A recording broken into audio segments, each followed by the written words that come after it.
Mesdames, Messieurs, ravi de vous retrouver pour cet hebdo-journal et j'ose espérer que vous allez bien. Mesdames, Messieurs, bonjour. Au sommaire de ce journal, donc, un nouvel opticien au Cateau-Cambrésis, des contes et des jeux Halloween à la médiathèque, une conférence à la médiathèque de Jean-Baptiste Coquelard, les plantes font aussi leurs Jeux olympiques, baptême républicain de Julien, Lucas et Alicia, une journée du souvenir. Ensuite, vous aurez cette rubrique presque éducative, je dirais, arnaque ou pas arnaque. Il s'agit donc de la prévention des arnaques financières.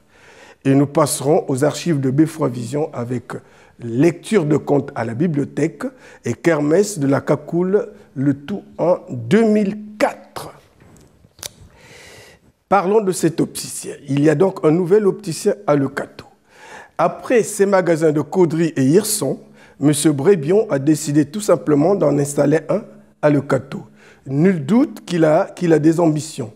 Nous sommes tout simplement allés le rencontrer, 16 rue Jean Jaurès à Le Cateau. Reportage Claude Delcourt et André Biron. Bon, alors ici, je signale que nous sommes à l'ancienne Arbel, ici, là, où on vendait des chaussures. Hein. Bon, maintenant, moi, la première chose que je vous dis, c'est que vous puissiez vous présenter aux Catésiens. Bah écoutez, je m'appelle Benjamin Brébion, je suis opticien depuis bientôt d'un peu plus de 30 ans. Je suis installé sur le Caudry il y a déjà une bonne vingtaine d'années. Et avec mon père, ça va bientôt faire 60 ans. Je suis installé depuis 2 ans à Hirson. Et puis on va dire fin août, on s'est installé sur le Cateau, au 16 rue Jean Jaurès, juste en face de la Poste. Qu'est-ce qui vous a amené ici? Qu'est-ce qui s'est passé? Alors ça c'est une bonne question. Premièrement, depuis mon enfance, j'ai eu l'occasion de venir quand même fréquemment à Le Cateau. J'ai toujours trouvé que c'était une belle ville. Hein. Bon, c'est une ville remplie d'histoire, un certain dynamisme, un dynamisme au niveau de la population, au niveau des commerces. Étant installé à Caudry depuis comme je disais déjà moi à titre perso depuis près de 20 ans, on sentait qu'il y avait une possibilité commercialement de pouvoir répondre à une demande sur Le Cateau. Ça faisait déjà de nombreux mois et déjà quelques années que j'avais le souhait de m'installer sur la ville et on va dire une opportunité s'est présentée et le projet s'est lancé et de fil en aiguille on s'est installé et on est ouvert au mois d'août. Alors vous avez beaucoup de clients quand même maintenant déjà? Bon, on est plutôt satisfait pour un démarrage. Hein. Je pense on est plutôt on est plutôt dans le prévisionnel haut, donc on est satisfait. On a plutôt un bon retour de la clientèle, qui est satisfait du magasin, des espaces, des collections, de l'équipe qui les accueille et des offres qui sont faites en magasin. D'accord. Alors donnez-nous 3 raisons pour choisir Chris. Écoutez, c'est une enseigne nationale de grande notoriété. Hein. C'est un groupe qui a été créé en 1965 avec une politique commerciale qui est lisible, avec un niveau de satisfaction et de service de haut vol. Ça, on va dire, c'est le premier point. Après, le deuxième point, je pense, sur Le Cateau, ça permet d'avoir une offre Chris, on va dire, au top, hein, avec un beau magasin, avec des beaux produits et un service de qualité, c'est le deuxième point. Et le troisième point, je dirais que tout ça, vous l'avez au prix du marché. Et il y aurait même un rapport qualité-prix qui est vraiment très bien placé. Alors donc, si on vient chez Chris, on trouve tous les prix? Ouais, oui, bien sûr. Hein. On démarre pour les montures à 29-30 €. Bon, il y a déjà 100% santé, hein, qui est l'offre légale. Après, il y a des petits forfaits à 39 € qui démarrent à 39 €. Après, ça va jusqu'aux montures de luxe. En soi, on s'adapte aux souhaits, aux besoins de nos clients. Et qu'est-ce qu'ils vous disent pour ceux qui sont venus déjà pour la première fois? Ils vous disent quoi? Alors, faut être honnête, c'est pas moi qui les sers directement, parce que je gère plusieurs magasins, mais le retour de mes équipes, les gens sont plutôt satisfaits du choix. Je pense que le positionnement au prix est bon parce que les gens de toute manière c'est sur devis, donc je pense que si ça ne convenait pas, ils ne valideraient pas. Donc ils sont plutôt satisfaits, ils sont satisfaits aussi de la livraison, de la qualité des produits. Pour le moment on a que des retours très positifs. Comment vous voyez l'avenir de ce magasin? Ah bah écoutez, on fait tout pour que ça continue dans cette lancée, hein. On sait que ça va être un travail de longue haleine sur plusieurs mois, plusieurs années. Bon, on y est préparé, et puis avec la synergie du groupe Chris, moi on va dire maintenant mes trois entreprises, mes trois magasins, on va tirer, on va dire, haut notre magasin du Cateau comme les autres pour fournir un service de qualité approprié aux clients locaux, etc., quoi. Voilà. Bon, vous avez l'antenne avec vous. Maintenant, vous pouvez dire tout ce que vous voulez à vos clients pour les attirer de plus en plus. C'est à vous. Bah écoutez, je vous souhaite de venir rendre visite au magasin. Vous verrez, c'est un magasin où il y a du choix. Vous verrez que l'architecture est sympa et ça, j'ai mis l'accent là-dessus. Vous pourrez une belle vitrine qui respecte, je dirais, les ABF. Hein, c'est quand même une obligation sur la ville, mais on a fait vraiment une chose de jolie. Et je dirais que quand on fait les choses avec bonne intelligence, ça permet de faire des belles choses dans le respect de la bâtisse, et puis ça permet de faire aussi du commerce correctement, hein, et très bien. Donc je vous invite à venir voir le magasin, l'accueil du personnel, les produits, et puis je vous souhaite le meilleur pour la suite, quoi. Bien, je vous remercie. Voilà, merci à vous.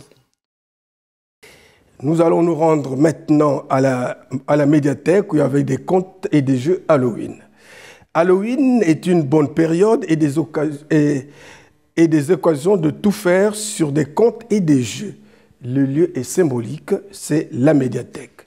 Sur les pas de Claude Delcourte jusqu'à la médiathèque, reportage.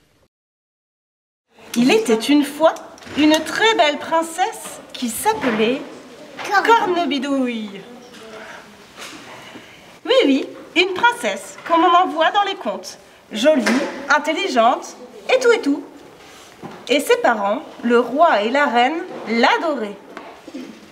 Ils lui faisaient des mini-bidouilles, des câlino-bidouilles, des chatouilles-bidouilles. Ils lui bidouillaient des mots d'amour. Ma colombe adorée, mon sucre d'orge, mon trésor des îles. Oh oui, quel merveilleux enfant!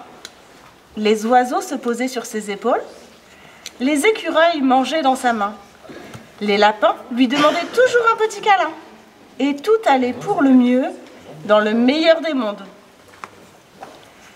Alors cet après-midi, se sont déroulés les ateliers d'Halloween de la médiathèque. Alors c'était un atelier spécial autour de Cornebidouille avec une lecture du dernier album de la saga. Donc quand Cornebidouille était petite. Alors c'est un album que nous avons eu l'année dernière, on l'avait gardé en surprise pour cette année. Cornebidouille, c'est la sorcière préférée des enfants. C'est une sorcière qui agit sur les enfants qui ne veulent pas manger leur soupe. Donc avis à tous les petits-enfants, mangez vos soupes. Ensuite, nous avons fait un escape game avec une partie des enfants. Nous avons fait un escape game pour essayer de retrouver une formule magique. Et pendant cet escape game, nous avons aussi confectionné une potion magique de soupe. Voilà. À la fin de l'escape game, les enfants ont pu donc goûter à la merveilleuse soupe de notre Cornebidouille qui est venue spécialement aujourd'hui. Donc elle a préparé une soupe au potiron cette fois-ci et pas une soupe aux zestes de gargouille. Elle était bien meilleure et tous les enfants ont adoré. Allez, là il y a un petit peu plus de poils de dromadaire, c'est pas grave. Allez, qui se lance? Qui veut goûter ma soupe? Mais moi je mélange les deux, c'est encore mieux. Et de l'autre côté, donc derrière moi, il y a d'autres enfants qui ont participé à un deuxième atelier de création de petites cornebidouilles à mettre sur un crayon, des petits crayons volants et des crayons qui vont forcer les enfants à manger leur soupe. Le samedi 30 novembre à 10h, une rencontre sur les bougies avec Hélène Alain. Et la semaine juste d'avant, donc le 23 novembre, une rencontre et dédicace avec Antoine Sédou, qui a écrit un livre, Les Sédou au Cateau, aux éditions Colis. Donc il fera une rencontre où il présentera son livre et juste après, il y aura une dédicace. Voilà. À très bientôt à la médiathèque. toujours à la médiathèque, mais cette fois-ci une conférence de Jean-Baptiste Coquelard. Notre pharmacien mycologue est aussi passionné de botanique. Alors, démonstration. À la médiathèque, il a tenu une conférence pour nous expliquer que les plantes font aussi leurs Jeux olympiques. Il a parlé des records surnaturels réalisés par les végétaux. Notre investigateur des Tchotet a d'autres idées. Pour preuve, il y a très peu de temps, dans un bar de Solesmes, plus précisément au Longchamp, il a tenu une conférence atypique dans le cadre de l'opération Université des Bistrots. Mais pour parler de quoi? Revenons plutôt au centre socioculturel Jean Coupry pour la conférence. Un reportage de Claude Delcourt. Alors c'est une rencontre au niveau de la médiathèque de Leucato-Cambrésis, ce samedi 26 octobre, autour non pas du champignon pour le coup, mais autour des plantes, des arbres et des records. Comme c'est une année olympique, voilà, j'ai décidé de proposer un thème sur la botanique avec des records en tout genre, le plus vieil arbre, le plus grand, la plus petite fleur, la plus grosse graine, etc. Donc des choses qu'on peut côtoyer, rencontrer. Bon, bien sûr, il faut voyager, mais on va voyager ce matin avec des records en tout genre autour des plantes. Alors par exemple, on a les plus grands arbres, ce sont souvent des séquoias dans les parcs américains. Alors il y a le centurion et l'hyperion, plus de 116 mètres. C'est incroyable. Nous en France, le record c'est un Douglas, un pin de 64 mètres qui continue de grandir en plus. Donc tout ça c'est à découvrir ici à la bibliothèque. Ah bah, ils m'ont mis au défi, ils me disent ça serait bien de refaire une conférence, mais plus sur les champignons comme il y a 8 ans. Il y a 8 ans, j'étais déjà venu ici, on avait fait déjà une petite rencontre. Et il me dit on voudrait autour des plantes. Alors c'est ma première passion, j'avoue, mais là c'était plus un jeu, le fait d'aller rechercher des informations comme ça autour des records, des extravagances de la botanique. Mais toujours féru donc quand même de champignons. Ah toujours. Alors là, plus tous les ans ça amplifie. Donc voilà, puis il y a encore des belles rencontres cette année autour du champignon. Des beaux reportages et puis voilà, on parle de notre secteur, surtout notre terroir, de notre Cambrésis, et c'est ça qui est génial. Et d'autres folies en cours aussi, non? Alors oui, il y a plein de choses, de toute façon ça ne s'arrête jamais, mais peut-être un deuxième ouvrage en préparation, il est déjà en préparation, mais bon, encore voilà, il faut déclencher tout le phénomène de l'édition, dans la maison d'édition, donc c'est dans les tiroirs, alors bientôt, peut-être dans 1 an ou 2, peut-être un nouvel ouvrage. Bon, avant de continuer, je veux quand même vous donner une brève. Sachez que les amis du musée Matisse vous proposent une conférence pour tout public. Caillebotte, le peintre oublié, pour le vendredi 15 novembre 2024 à 14h30 au lycée Camille Demoulin. L'entrée est gratuite. Mais toujours en bref, cette fois c'est samedi 16 et dimanche 17 novembre à la Rurale, Leucato-Cambrésis donc. Le Canary Club cambrésien organise un salon animalier, artisanat et nature. Le salon sera ouvert de 9h à 17h les 2 jours. Vous y trouverez bijoux, objets en bois, en résine, au crochet, alimentation et matériel pour animaux, plantes, couture, accessoires textiles, flocage, sacs, bougies, fondants, exposition de photos par Clément Fagot. L'entrée est aussi gratuite. Revenons donc à notre journal pour vous parler des baptêmes républicains de Julia, Lucas et Alicia.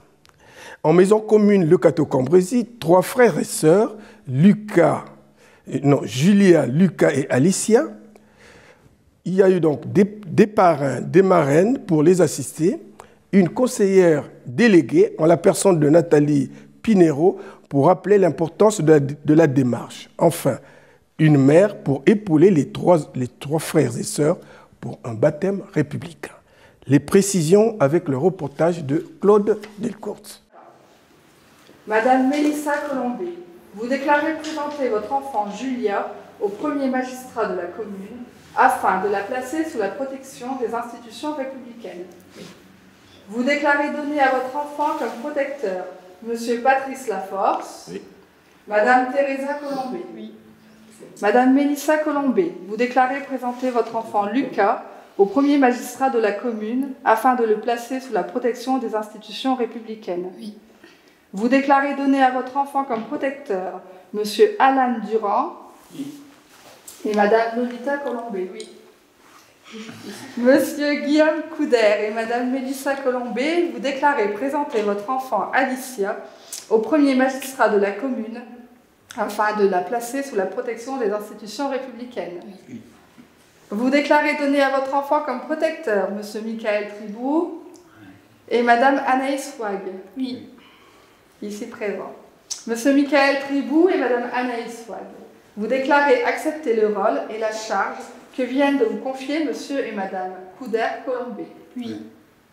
Vous prenez l'engagement solennel sur l'honneur de suppléer dans toute la mesure de vos moyens les parents de Alicia, s'ils viennent, un jour à lui manquer et de développer en elle les qualités morales, humaines et civiques indispensables pour qu'elle soit à sa majorité une citoyenne dévouée au bien public, animée des sentiments de fraternité, de compréhension et de solidarité que la République est en droit d'attendre de tous les siens.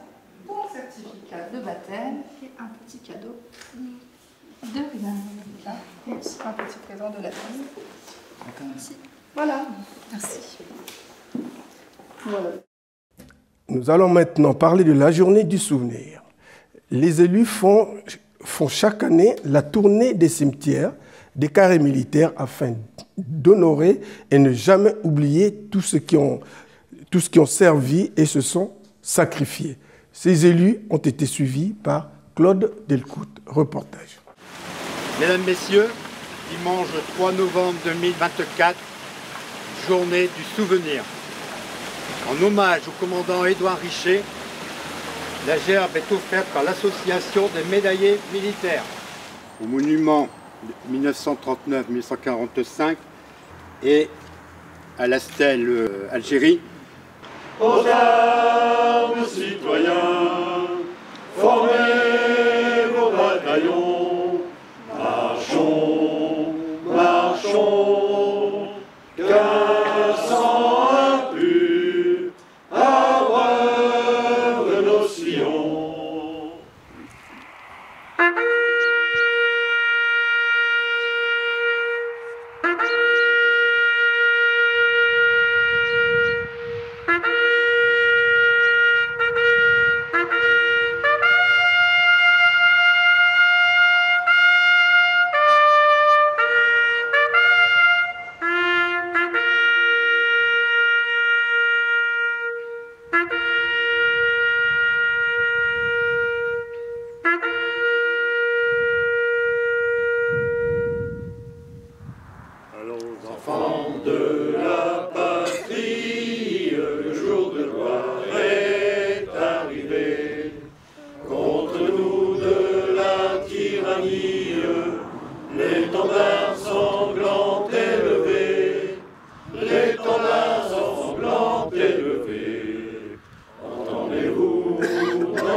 Point d'histoire. Cette journée est organisée par le comité d'entente patriotique du Cateau-Cambrésis et elle existe depuis 1961. Donc c'est pas d'hier. Et donc je suis allé un peu rechercher dans les archives, etc. Et c'est vrai, on n'a jamais arrêté de faire cette journée du souvenir le premier dimanche du mois de novembre. Donc comme chaque année, alors, nous passerons dans tous les cimetières, les carrés militaires, j'aime bien appeler ça comme ça. Et donc on fait vraiment ce qu'on appelle le devoir de mémoire envers ces soldats qui sont tombés, hein, anglais, français, même les Allemands en définitive. Hein. Et voilà, donc merci de votre présence ce dimanche. Et puis merci aussi à la municipalité pour toutes les aides qu'elle nous donne en ce qui concerne les gerbes et les subventions. Voilà, moi ce que je retiens surtout, on est ici, on fait ce tour depuis 1961, merci de nous rappeler la date.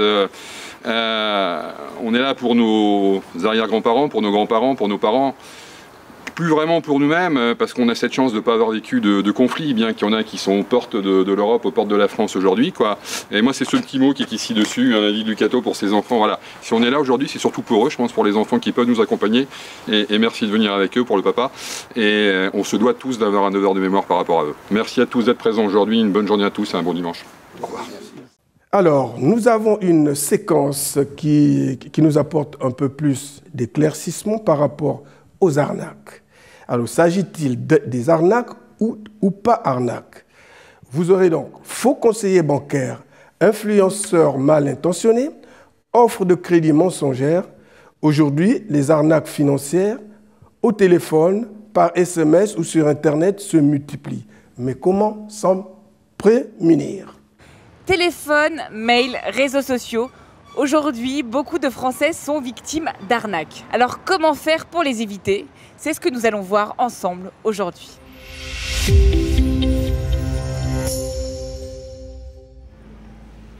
Bonjour. Bonjour. Est-ce que je peux me permettre de vous poser une petite question? Oui, bien sûr, dites-moi. Bonjour, est-ce que je peux vous poser une petite question? C'est au sujet des fraudes sur Internet. Ok. Alors, je vais vous montrer un site. C'est un comparateur de crédit.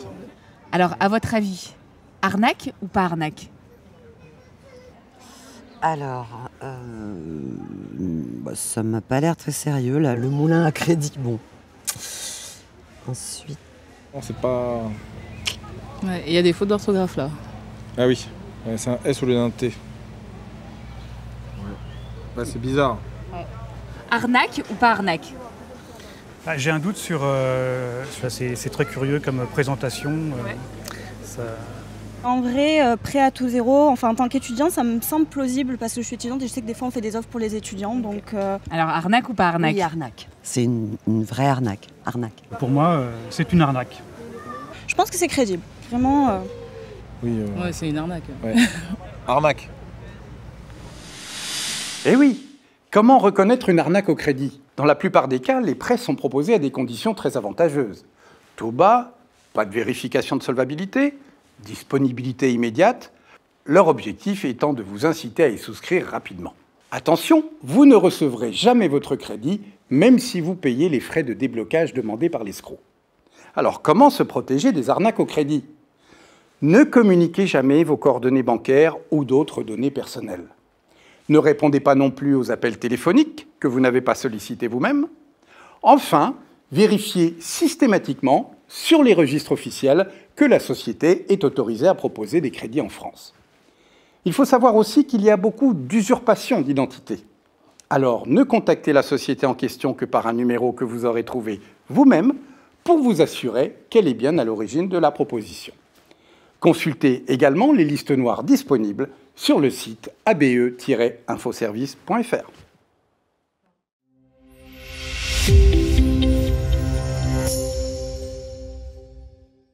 Et maintenant, nous atterrissons aux archives de Beffroi Vision dans notre rubrique « Il y a 20 ans ».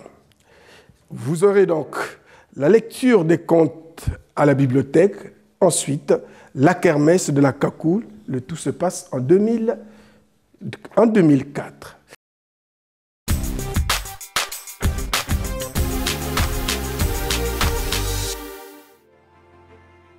Des contes d'Halloween à la bibliothèque. Alors pouvez-vous nous expliquer un petit peu ce qui s'est passé à la bibliothèque municipale aujourd'hui? Alors nous venons de fêter Halloween donc avec les petits-enfants, et il y a eu donc différentes activités qui ont été proposées, des contes d'abord, des histoires de sorcières, ensuite des dessins et puis un petit goûter. Voilà, donc là ça se termine, nous avons encore quelques enfants qui sont costumés et les enfants ont reçu leur récompense. Donc quel genre de public avez-vous touché aujourd'hui? Alors, on avait convié donc les enfants et bien sûr surtout les jeunes enfants, puisqu'il s'agissait avant tout de raconter des histoires, des contes, parce que vous savez que les jeunes enfants aiment beaucoup les histoires. Hein. Ça, on en est de plus en plus conscient dans les écoles. Les parents savent qu'il faut donner le goût de la lecture aux enfants en leur racontant des histoires. Et les sorcières sont des personnages qui sont présents dans les contes depuis très longtemps.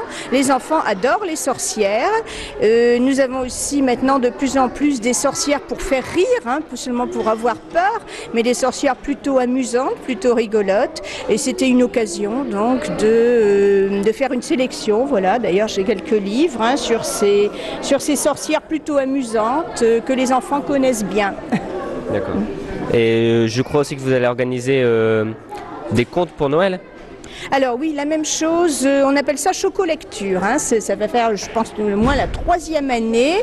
Alors c'est grâce également à la présence de Carole Lécouvé qui est une conteuse, hein, son travail c'est de raconter des histoires aux enfants et on va faire ça un petit peu avant Noël, donc le mercredi 22 décembre je crois avant Noël et là ça va se terminer par un chocolat chaud qui est le bienvenu en cette saison généralement et là bien sûr ce ne seront plus les sorcières qui seront invitées mais évidemment le Père Noël.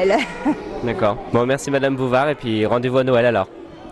Bien sûr. Au revoir.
Donc en 2005, l'association La Commune du Corbon envisage de créer la confrérie de la Cacoule à Le Cateau-Cambrésis. Donc avec les membres de l'association, mais également avec Monsieur Osdé. Alors je vais demander qu'est-ce que Monsieur Osdé pense de la création de la confrérie de la Cacoule. Bah, moi c'est très bien de faire une confrérie. Faudra voir pour les costumes. Donc Monsieur Osdé, ça vous dérange pas d'être costumé et puis de faire quelques défilés non, ça représenter la Cacoule du Cateau? Non, ça me dérange absolument pas. Bon bah donc rendez-vous en 2005 pour cette confrérie de la Cacoule.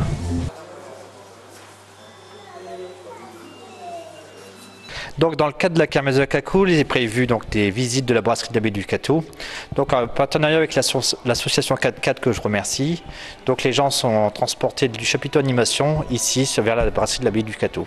Donc quelques mots de Monsieur Belin. Bien, bah aujourd'hui, comme promis, on vous aide, comme vous avez aidé à notre salon de 4x4. Donc nous faisons de la Cacoule à la brasserie, le parcours en 4x4. Donc pour 2 € si les gens veulent venir, voilà. Et je remercie M. Laigle de son aide.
Comme ça, mais d'accord, mais pas en photo. La Hein. brocante est réussie.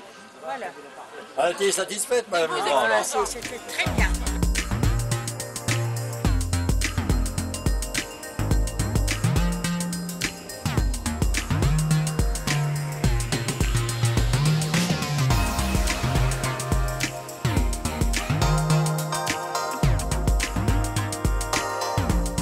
Gris du papier.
la chante pour toi.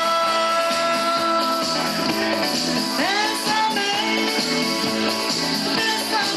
mucho, comme une histoire d'amour de finir.